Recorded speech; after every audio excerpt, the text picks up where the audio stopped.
Aujourd'hui, on va parler de mindset. Mais mindset, pas il faut que je m'aime, il faut que je croie en moi, pas des trucs profonds, spirituels sur les blessures, etc. On va vraiment traiter aujourd'hui le mindset de l'entrepreneur, le mindset quand vous abordez un prospect. On va traiter en fait comment faire pour être au top de votre énergie, au top de votre motivation, au top de votre certitude en permanence. Parce qu'il y a bien des façons de faire. Moi, comme vous, j'ai des downs. Comme vous, il y a des jours où j'ai pas envie. Comme vous, il y a des jours où c'est plus difficile. Mais j'ai des techniques, j'ai des méthodes, j'ai une certaine hygiène de vie qui fait que je peux garder un certain niveau d'énergie qui est quasiment le même tout le temps. Et que je sais quand est-ce que je dois me reposer. C'est ce qu'on va voir ensemble aujourd'hui dans cette masterclass qui devrait durer environ 1 heure. Pensez à bien couper les micros, s'il vous plaît.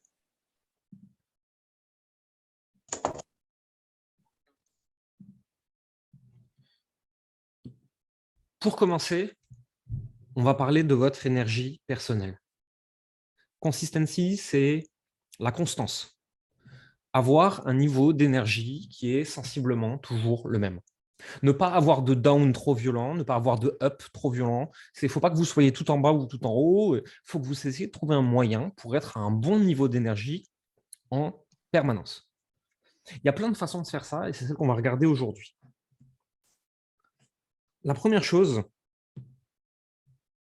les habits et les totems, c'est quand vous arrivez dans votre démarche de travail, quand vous vous lancez au début de votre journée, il faut que votre environnement direct, vos vêtements, la façon dont vous tenez, votre bureau, soit propice à un niveau d'énergie élevé.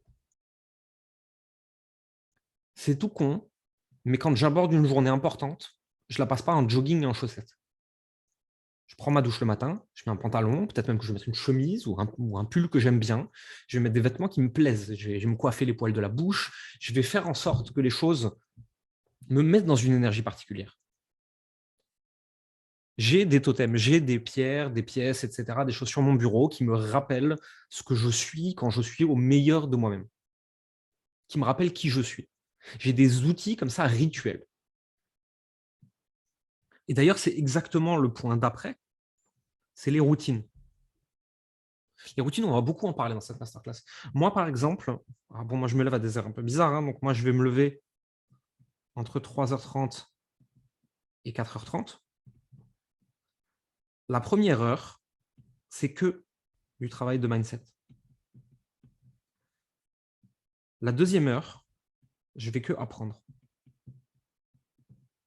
Et seulement après, je vais commencer à créer et je vais démarrer ma journée. J'ai des routines, c'est toujours les mêmes. Qu'on soit en semaine, qu'on soit le week-end, c'est les mêmes routines. C'est juste que si on est le week-end, probablement que ma routine, elle va durer moins longtemps parce que je vais passer plus de temps avec ma femme ou en train de faire d'autres choses.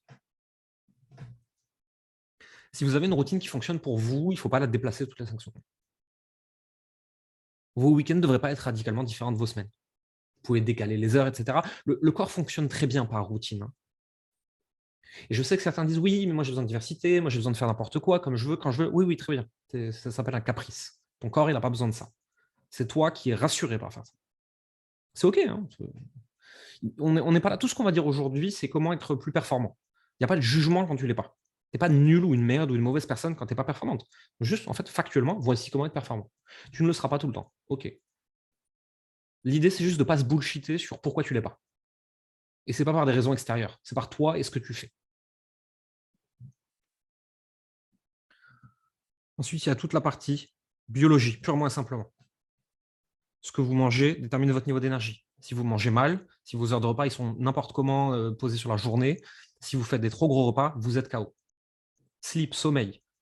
Si vous ne dormez pas au moins 7 heures par tranche de 24 heures, c'est le minimum, c'est plutôt 8, c'est pas la peine d'espérer être performant. Oui, mais moi j'ai besoin que de 5 heures. Non, non, tu t'es persuadé que tu avais besoin que de 5 heures de sommeil. 99,9% des gens sur Terre ont besoin de minimum 7 heures. Si vous n'arrivez pas à dormir 7 heures, il faut soit vous coucher plus tôt, soit vous lever plus tard, il faut trouver une solution. On ne fonctionne pas correctement, notre mental n'est pas au bon endroit, nos émotions partent dans tous les sens quand on n'a pas assez dormi. Ça, c'était pour le sommeil. Et enfin, il y a le sport. Moi, je m'entraîne 4 à 5 fois par semaine, 45 minutes minimum. J'ai besoin de ça pour maintenir mon corps dans un niveau d'énergie élevé. Alors bon, ces dernières années, j'ai fait beaucoup de sport, donc j'en ai besoin de beaucoup. Vous n'êtes pas obligé d'en faire autant que moi, mais allez faire du sport, et peu importe quel sport, hein. Moi, je vais à la salle et je cours, mais n'importe quel sport, au moins 2 à 3 fois par semaine, c'est un minimum si vous voulez être en bonne santé physique. Oui, mais moi je fais du vélo pour aller faire les courses. Non, ça suffit pas. Oui, mais moi je marche à mes rendez-vous. Non, ça suffit pas.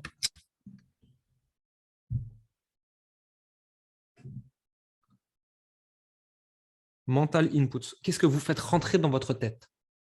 Alors ça, concrètement, c'est ce que vous consommez comme contenu. Est-ce que vous traînez sur Instagram à regarder des gens qui ont l'air d'avoir des vies plus stylées que vous? Est-ce que vous traînez sur TikTok à regarder des conneries toute la journée? Ou est-ce que ce que vous faites rentrer dans votre cerveau, c'est des vidéos inspirantes, c'est des choses pour apprendre, c'est des livres, c'est des articles, c'est des podcasts? Quand je veux absorber l'état d'esprit d'une personne, je vais consommer ces 5 dernières années de contenu en un mois.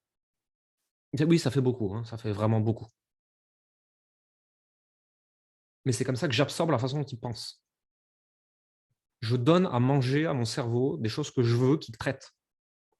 De la même façon que si vous mangez plus de brocolis que de McDo, votre corps il va mieux.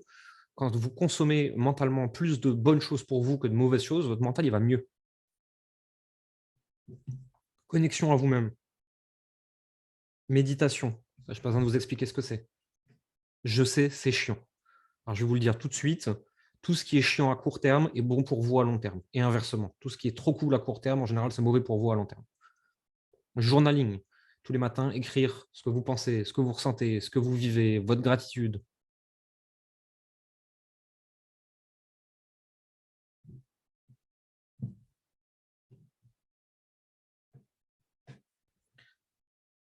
Environnement direct. Location, c'est là où vous êtes. Est-ce que vous êtes dans un endroit qui vous inspire? Est-ce que votre bureau vous inspire? Vous avez besoin d'être dans un endroit inspirant. Est-ce que ce que vous voyez, ce que vous vivez, là où vous êtes autour de vous, vous inspire? Vous ne pouvez pas avoir un niveau de performance et d'énergie élevé, ça ne vous inspire pas. People, les gens. Qui sont les personnes à qui vous passez le plus de temps? Qui sont les personnes à qui vous parlez le plus de ce que vous vivez? Qui sont les personnes de qui vous prenez le plus de conseils? On est la moyenne des gens qui nous entourent. Tout simplement parce qu'on absorbe leur façon de penser, leur façon d'être, leur façon d'exister. Il vous faut un tiers des personnes que vous fréquentez qui soient plus évoluées que vous. Un tiers qui soit comme vous, un tiers qui soit en dessous de vous. Là, vous avez un environnement équilibré.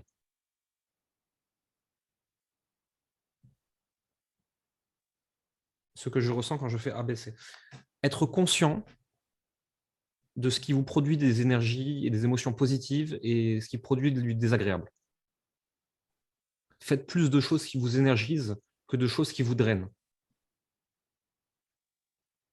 Si vous n'êtes pas capable de faire ça, vous allez passer plus de temps épuisé que de temps en forme. Vous avez besoin de chercher les activités qui vous énergisent. Certaines activités peuvent être désagréables et vous énergiser, hein, parce que vous vous sentez fier de vous, parce que vous avez développé quelque chose de nouveau.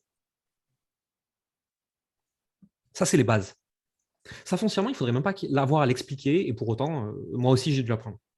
Malheureusement, dans la famille, on ne l'apprend plus, à l'école, on ne l'apprend plus. C'est comme ça qu'on fonctionne, en fait. Si vous voulez fonctionner à un haut niveau de performance la plupart du temps, et quand je parle de performance, je ne dis pas forcément gagner plus d'argent, faire plus de contenu, devenir un athlète, on s'en fout, hein. C'est juste un niveau de performance humaine pour pouvoir accomplir ce que vous voulez accomplir. Ça, c'est la base. Maintenant, on va aller plus loin. Contrôler son niveau d'énergie. La première chose, c'est la biologie. C'est ce qu'on a commencé à voir avant. Si vous êtes fatigué, il y a de grandes chances que vous ne buviez pas assez d'eau, que vous ne vous exposiez pas assez à la lumière du jour et que vous mangiez mal. L'eau, la lumière et la nourriture sont les 3 premières choses qui vous donnent de l'énergie. Vous êtes censé boire au moins 2 litres d'eau par jour. Vous êtes censé vous exposer à la lumière naturelle le plus possible. Vous êtes censé manger bien, surtout quand vous avez besoin d'un haut niveau de performance. Je sais que c'est confortable de bouffer un pot de glace, d'aller au McDo, de manger une pizza. Moi aussi, j'adore ça. J'essaie d'éviter de le faire quand j'ai besoin d'être performant, optimal et au top de mon niveau. Vision. Il ne s'agit pas d'une grande vision à 30 ans. On s'en fout. Pas besoin d'être culpabilisant avec ça, avec vous-même. Une vision de quelque chose de plus grand que votre situation actuelle. C'est ça qui vous donne un why, un pourquoi, c'est ça qui vous donne l'énergie. Je veux atteindre telle situation dans ma vie qui est de ce que j'en pense aujourd'hui mieux que ce que j'ai. Si aujourd'hui, je suis ça, ma vision doit être de devenir ça. Et pourquoi pas ça. Et mes actions d'aujourd'hui doivent être celles qui m'amènent ici. Un plan d'action sur la vision. C'est simple. Si je veux devenir cette personne-là, comment est-ce que je dois agir ici? De la clarté sur quoi faire aujourd'hui. Alors ça, heureusement, dans l'Académie des génies, vous avez les actions quotidiennes déjà qui vous rapprochent de votre but professionnel. Mais demandez-vous aussi, par rapport à mes buts personnels, qu'est-ce qui devrait être fait tous les jours dès aujourd'hui, en fait. Si vous prenez soin de votre corps, de votre énergie, de votre biologie, que vous avez une vision d'une situation plus grande que ce que vous avez aujourd'hui et qu'elle vous motive vraiment intérieurement, et que vous avez un plan d'action clair, ce sera beaucoup, beaucoup plus facile de contrôler votre niveau d'énergie. Mais ce n'est pas tout et ce n'est pas les seules choses qui comptent. Enjoy the process. Aimez le processus. Ça, on vous le répète tout le temps. C'est-à-dire s'amuser plus du process que des résultats.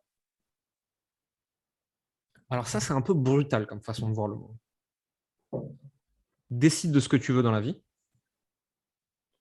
Trouve un moyen de l'obtenir.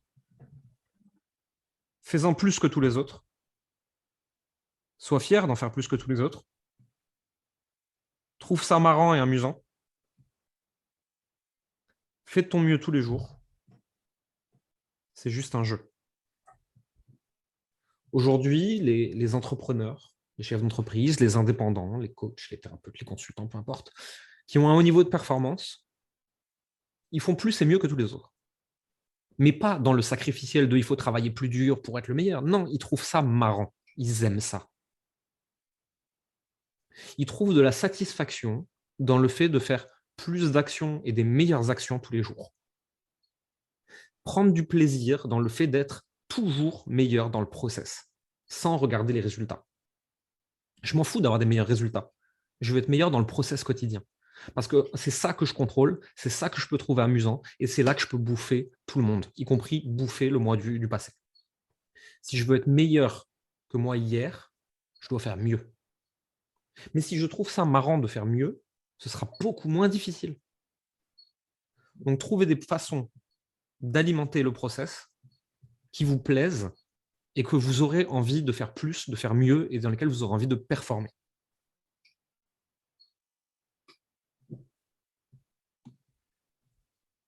Quand vous allez faire ça, vous allez être soumis à la critique. Et c'est normal. Il ne se passe pas une demi-journée sans que je me fasse insulter, moi, personnellement. J'en ai rien à foutre. Si vous n'êtes pas critiqué toutes les semaines, c'est que vous n'allez pas assez loin et que vous jouez petit. C'est que vous ne dites pas vraiment ce que vous pensez. On est sur Internet, si vous dites vraiment ce que vous pensez, forcément, il y a des gens pas d'accord qui auront envie de vous rentrer dedans. Imaginez-vous que vous êtes juste un petit bulldozer sous forme humaine. Vous avancez droit vers votre direction de A vers B. Il y a des gens qui vont vouloir vous suivre. Il y a des gens qui vont vouloir se mettre sur le côté. Il y en a qui vont vous crier dessus. Il y en a qui vont se jeter sous vos roues. On les ignore.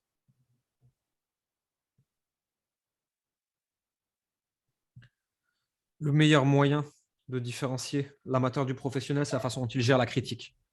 On s'en fout de la critique. On n'est pas là pour eux. On vit pour nous. C'est pour nous qu'on doit vivre, c'est pour nous qu'on veut vivre. Oui, mais qu'est-ce que va en penser ma famille? On s'en fout, tu n'as pas besoin de leur dire. Tu ne joues pas pour eux. Tu joues pour toi. Et de toute façon, tes résultats annuleront la critique. Tout le monde m'a critiqué ces dernières années. J'en ai pris plein la gueule. Vous imaginez même par quel point. Des gens que j'aimais qui m'ont dit que j'étais déçu, que j'étais devenu un arnaqueur, machin, truc. Des gens qui me menacent de mort, que je devrais mourir, que je suis la lie de l'humanité. Je les emmerde. Moi, à la fin de la journée, je me couche dans mon lit avec ma femme, j'ai mon chien, j'ai à manger, je suis heureux de ce que je fais et j'aide des gens parce que je suis bon dans un truc et que c'est celui-là que je transmets. Je suis fier de moi le soir quand je me couche. J'en ai rien à foutre de ce que les autres pensent. vous devriez pareil. Et il y a une autre chose à garder en tête, c'est que vous gagnez ou que vous perdiez, vous êtes exactement la même personne. Ça n'a absolument aucune incidence sur qui vous êtes. Les mauvaises journées ne font pas de vous quelqu'un de plus mauvais. Les bonnes journées ne font pas de vous un être humain meilleur. L'être humain que vous êtes à la fin de la journée, c'est exactement le même d'un jour sur l'autre. Votre valeur intrinsèque d'humain n'est pas corrélée à la performance de votre entreprise. Vous pouvez avoir une entreprise ultra performante, être un gros connard. Vous pouvez avoir une entreprise qui se pète la gueule et être nul à chier en business, être une personne merveilleuse. C'est pas corrélé. Vous n'avez pas besoin d'être fier de vous quand vous avez des résultats et de vous sentir tout pourri et coupable quand vous n'en avez pas.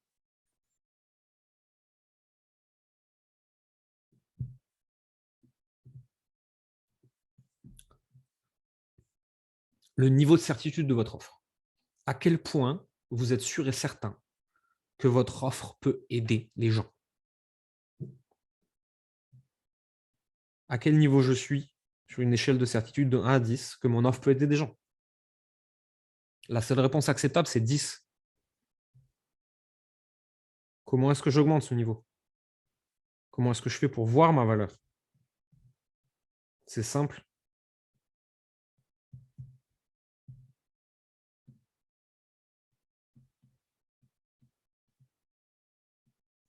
La pratique. Si vous êtes sûr, vous arrivez à convaincre. Écoutez bien cette phrase. Ma certitude annule leurs doutes.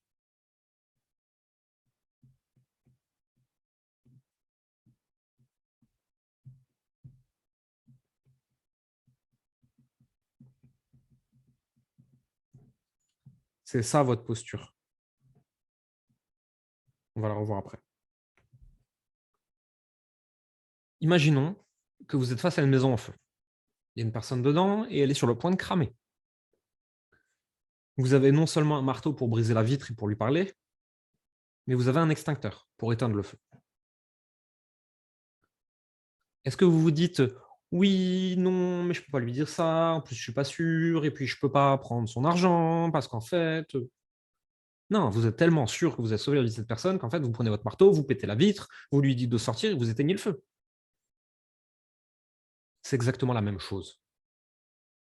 Si vous n'avez pas ce niveau de certitude-là face à votre offre, par rapport à votre client idéal, que la personne elle va ressortir de chez vous meilleure qu'elle n'y est entrée, vous ne pouvez pas vendre correctement, c'est impossible.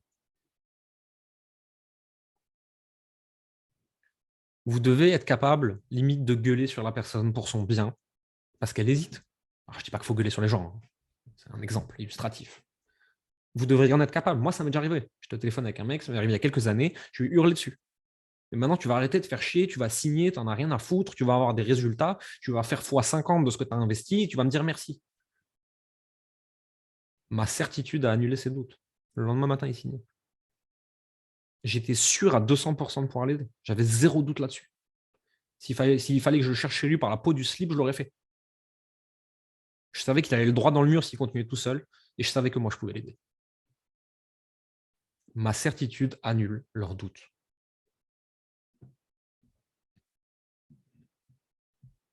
Maintenant, il y a d'autres gros sujets, hein. Votre mindset sur l'argent.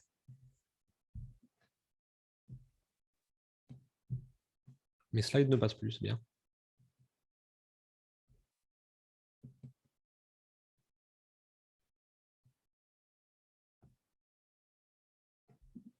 Dites-moi dans le chat si vous voyez la nouvelle slide. Non, c'est bien ce que je pensais. C'est bien. J'adore.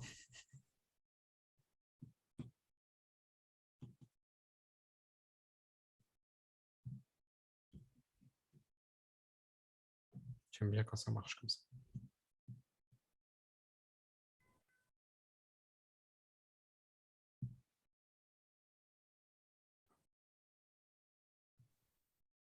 Voilà. Mindset sur l'argent. Il faut comprendre que l'argent aujourd'hui n'existe plus, hein. C'est complètement intangible. Il y a quelques dizaines d'années, la monnaie était indexée sur l'or. Encore que l'or est déjà une croyance commune, puisqu'on a décidé tous ensemble que ça valait quelque chose. Mais foncièrement, c'est juste un métal qui est tout à fait trouvable et qui est tout mou pour en faire quoi que ce soit. L'argent, c'est intangible. C'est une croyance commune. Il y a tout un peuple qui se met ensemble et qui dit notre monnaie, c'est ça et ça vaut autant. C'est du flan, hein, donc en fait, c'est rien du tout. Aujourd'hui, l'euro, le dollar, le bitcoin, l'or, c'est rien, c'est un consensus en fait, hein. Si demain l'intégralité de la planète décide que le dollar, elle ne le prend plus, le dollar, ça ne vaut plus rien. Voilà. Pareil pour l'euro, pareil pour l'or, pareil pour le bitcoin. Voilà. C'est juste des consensus communs, l'argent, premièrement. Le problème, c'est qu'on veut mettre systématiquement des émotions humaines dessus. L'argent, c'est bien, l'argent, c'est utile, l'argent, c'est mal, l'argent, c'est gentil, c'est méchant, ça pervertit les gens. Qu'est-ce que va dire ma famille? Non, mais c'est de l'argent. Est-ce que ta famille va vraiment dire quelque chose si tu achètes un tournevis? Non, bah, si tu as 10 000 euros de plus, elle ne dira rien non plus. Je vais vous raconter un truc. Au mois de mars, on a eu un mois difficile. Alors bon, à mettre en perspective, hein, c'est difficile pour nous. On a quand même fait plus de 40 000 euros de chiffre d'affaires.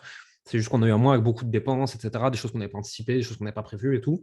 Et pour la première fois depuis toujours l'histoire de l'entreprise, on a perdu de l'argent. J'ai paniqué. Mon mental a commencé à partir en couille, à s'agiter. On va tout perdre, pourquoi moi? Je vais couler, licencier tout le monde, je suis nul, les autres non, bla bla bla, mode victime. J'ai vraiment cru que j'allais mourir. Puis, je me suis reconnecté à ma vision, aux actions qui marchent, aux actions qui amènent des résultats. J'ai complètement arrêté de regarder les résultats, en fait.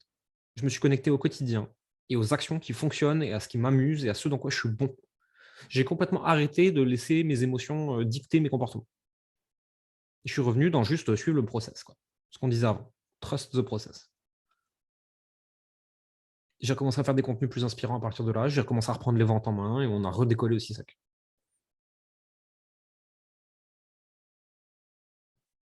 La différence entre facturer 500 euros ou 5 000 euros, c'est rien. Il n'y a absolument aucune différence. C'est un accord tacite sur la valeur de ce que vous valez. Pour augmenter son prix, on augmente sa valeur perçue. Perçue par le client et perçue par vous-même.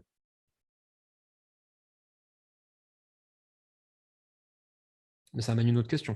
Puisque vous voulez plus d'argent pour développer votre activité et être plus libre, est-ce que vous respectez l'argent?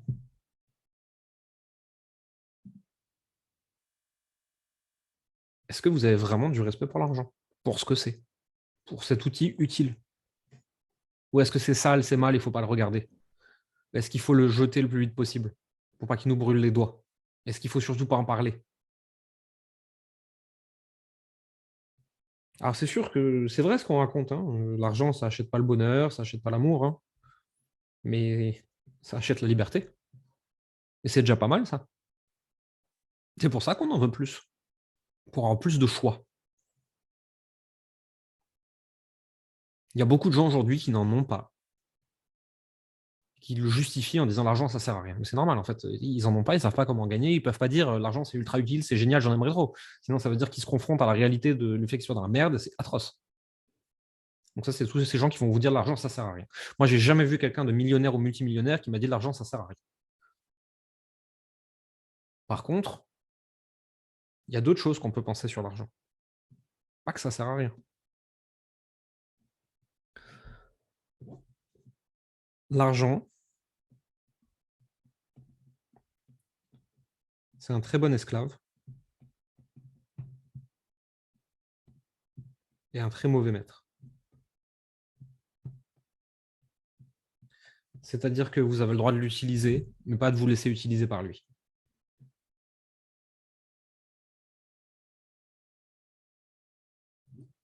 Normalement, vous le savez, la vie est un miroir. Ce que le monde me renvoie, c'est ce que je suis. Quand je juge qu'on me fait quelque chose, je le fais aussi.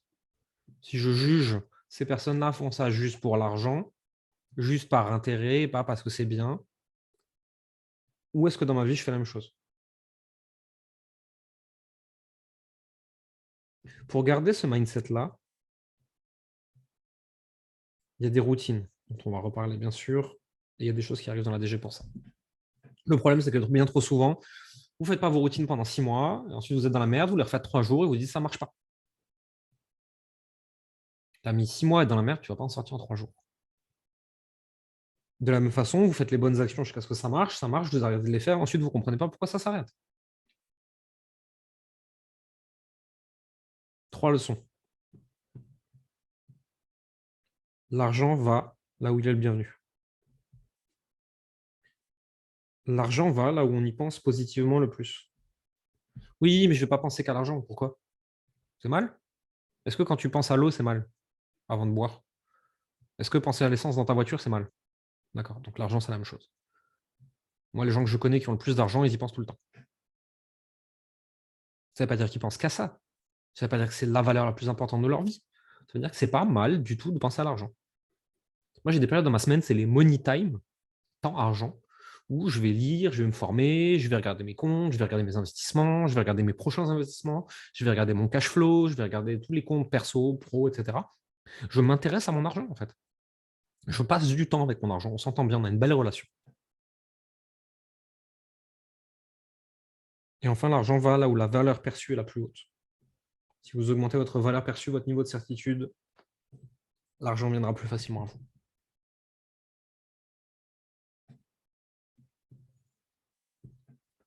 Sortir de sa zone de confort. Gros sujet. Globalement, vous avez 2 états dans votre vie, c'est le chaos ou le confort. Le chaos, c'est rien de plus qu'un enchaînement d'événements inhabituels. Le confort, c'est quand il n'y a pas de chaos. Et le confort, c'est justement ce que vous troquez pour la croissance. Vous troquez votre confort pour la croissance. Si vous avez 100 euros et que quelqu'un a quelque chose que vous voulez, vous payez vos 100 euros, vous troquez vos 100 euros pour avoir ce quelque chose. Votre confort, c'est la monnaie que vous donnez pour votre croissance. Vous troquez le confort présent pour la réussite future. Dans la vie, tout a un coût. C'est normal.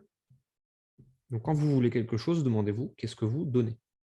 Vous pouvez donner du confort, du temps, de l'argent, de l'espace mental, des ressources, il y a plein de choses.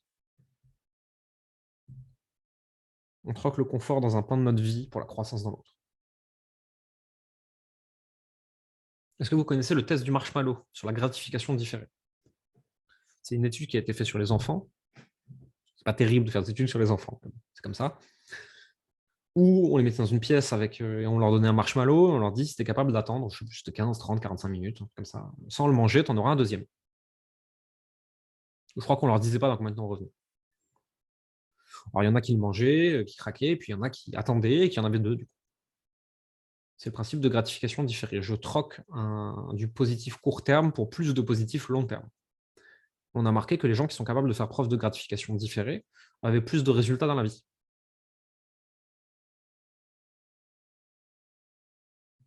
Ah, c'est sûr que c'est plus confortable de rester dans son lit, en slip, en train de regarder Netflix et de bouffer un kebab, hein.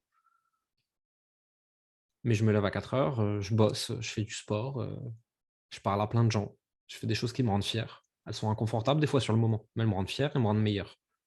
Et c'est ce qui me permet d'avoir plus de réussite dans le futur. En vrai, le chaos, c'est juste le bonus que vous recevez quand vous passez un niveau. Le chaos que vous vivez aujourd'hui est le précurseur de l'expertise que vous aurez demain. Il se passe de nouveau plus rien sur mes slides. Je suis content. C'est vraiment de la merde. Le chaos que vous vivez aujourd'hui est le précurseur de l'expertise que vous aurez demain. À chaque fois que vous passez un niveau, il y aura du chaos. Chaque fois que vous passez un palier, il y aura de l'inconfort. Vous ressentez du chaos parce que c'est nouveau, douloureux, que vous avez troqué le confort. C'est comme si vous vous mettiez au sport la première fois. C'est normal que ça fasse mal. Est-ce que vous savez comment sont produits les diamants? Comment la Terre fabrique les diamants? Il y a de la friction, cette friction crée de la chaleur, cette chaleur crée de la pression, cette pression crée une éruption. Il faut je ne sais plus combien de barres de pression, mais c'est énorme. La friction, c'est ce que vous créez quand c'est inconfortable, quand vous grandissez à un moment. Vous passez par des choses de plus en plus inconfortables, de plus en plus difficiles que vous décidez de passer, et ça crée de la pression. Et vous allez créer l'éruption du nouveau vous, la renaissance. par la force et par le laisser venir, par le masculin et le féminin. Ce qu'il faut que vous compreniez, c'est que vous êtes la personne qui contrôle la machine, vous n'êtes pas la machine. Vous êtes la personne qui contrôle la machine. C'est vous qui créez la friction, la pression, l'éruption. Vous seul. C'est vous qui fabriquez le diamant. Vous n'êtes pas la machine qui subit, vous êtes la personne qui contrôle la machine. Et vous décidez de l'énergie que vous mettez dans tout ça.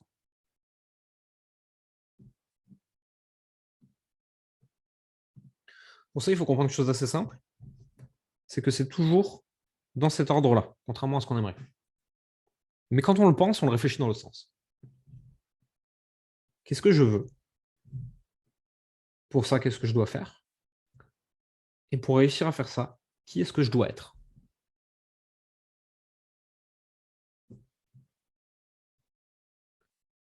En fonction de qui vous êtes capable de faire des choses différentes, donc d'avoir des résultats différents.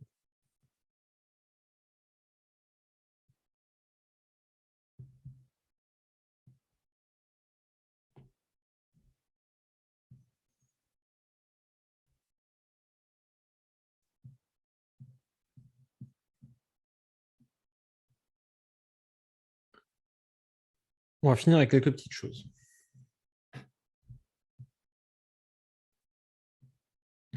Je veux que qui vous êtes parle tellement fort que je ne puisse plus vous entendre quand vous parlez. Qui je suis parle tellement fort qu'on ne m'entend même plus parler.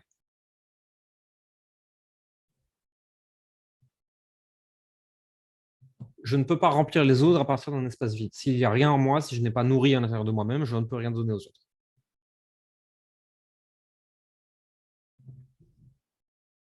Quand vous n'avez besoin de rien, vous pouvez tout attirer. Si vous vous concentrez sur le process et pas sur les résultats, vous n'avez besoin de rien, puisque vous contrôlez le process.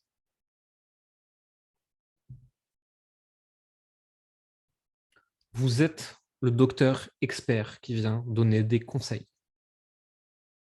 On l'écoute. Il pose des questions, il donne un diagnostic, il donne des solutions.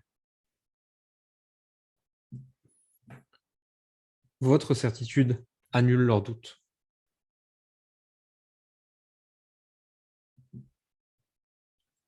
Celle-là, on va devoir la détailler. L'argent est dans le follow-up. Des fois, vous parlez à des personnes une fois, ils vous disent que ce n'est pas le moment, et vous dites « Ok, merci, au revoir, je ne comprends pas, je ne vends pas. » Je parle avec les personnes entre 6 et 10 fois avant qu'ils achètent chez nous, en général, moi. Et je suis bon, putain. Et ils mettent 1 semaine à 3 mois. Et pendant toute cette durée, je continue à discuter avec eux. Parce qu'il y a très peu de gens qui sont prêts à acheter tout de suite. Et c'est normal, c'est OK. Et quoi, ils n'achètent pas tout de suite, donc vous boudez, vous leur parlez plus jamais? Vous n'êtes pas un enfant de 3 ans. D'accord. Vous êtes un professionnel, un expert qui peut aider des gens. Vous avez en face de vous des gens qui veulent être aidés et qui ne savent pas encore comment. Prenez le temps de parler avec eux. S'ils n'achètent pas dans les 24 heures, ça ne veut pas dire qu'il faut les bouder. Il va y avoir beaucoup de questions, beaucoup d'objections. C'est normal. Demandez. Qu'est-ce que tu veux dire par là? Quand vous n'êtes pas sûr, ne présumez pas.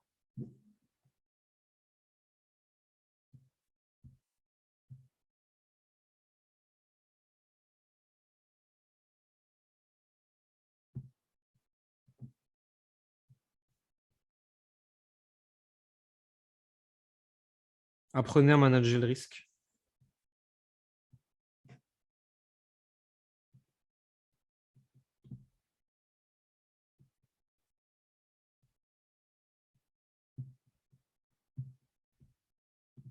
Demandez-vous vraiment ce qui est vraiment risqué pour vous. Pour ça, par exemple, il faut comprendre et faire comprendre le vrai ROI, le vrai retour sur investissement de l'accompagnement. Imaginons que j'ai 1 000 €. Je les place à 10%. 10%, c'est déjà risqué. À la fin de l'année, j'ai 1 100 €. Peut-être si tout ne s'est pas pété à la gueule. Je mets 1 000 € dans une formation, un programme, quelque chose. Il y a de grandes chances que ça me permette d'en gagner 5 000. Et en plus de ça, j'ai investi sur moi. Et le sur moi, personne ne peut jamais me le prendre. Donc d'un côté, vous avez gagné 100 € avec un gros risque, de l'autre côté, vous avez fait x5. Voici le vrai ROI de l'accompagnement, de la formation et de la progression personnelle.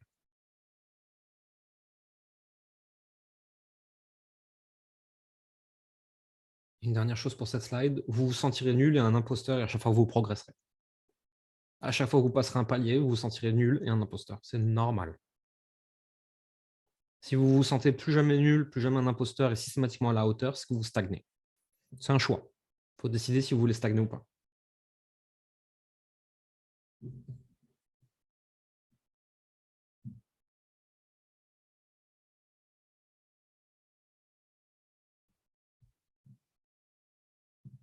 Je vais vous donner un dernier exercice. Ça s'appelle l'alter ego. Vous allez prendre 3 personnages qui vous inspirent. Ça peut être des entrepreneurs, ça peut être des influenceurs, ça peut être des personnages de fiction, c'est comme vous voulez. Vous allez définir les qualités qui vous inspirent chez ces personnes-là,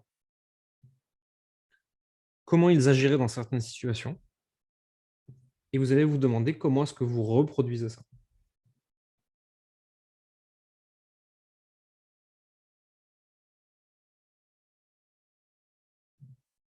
Décidez en fait qui vous voulez être le matin quand vous enfilez votre costume de vous en professionnel.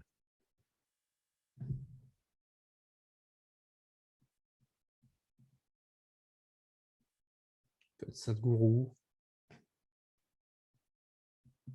peut être Bob Proctor.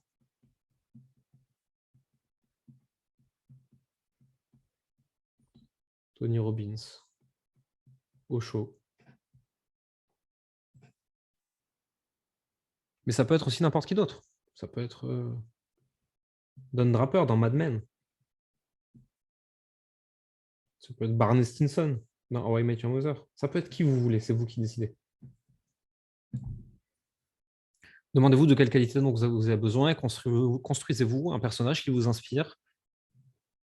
Et l'idée n'est pas de changer votre personnalité. L'idée est de tendre vers des attributs que vous voulez avoir en vous. Et qui sont sûrement déjà là, vous avez juste besoin de les booster un peu. Parce que tout est déjà en vous.